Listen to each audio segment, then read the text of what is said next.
As a qualified property investment advisor, I'm often asked, what is the best property to buy for investing?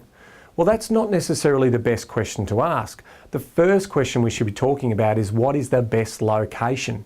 It's the location that delivers the majority of our return. So we're talking about up to 80% of the return is actually coming from the area you buy and only 20% from the property.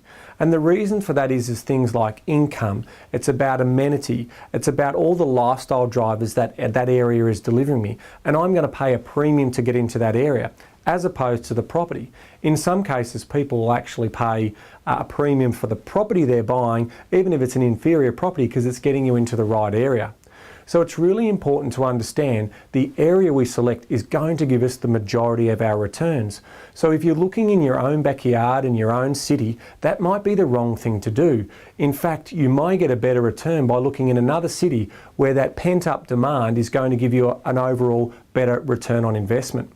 Now, when we are actually talking about this 80-20 principle, 80% coming from the area and 20% coming from the asset, what we want to look at with the asset is sometimes that asset can have intrinsic value, it can have character, it can have street appeal, it can have all of those things that might make that asset highly appealing to an owner-occupier and that emotional buyer. So sometimes we can see that performance lifting higher and giving an even more superior outcome in terms of the overall returns we get.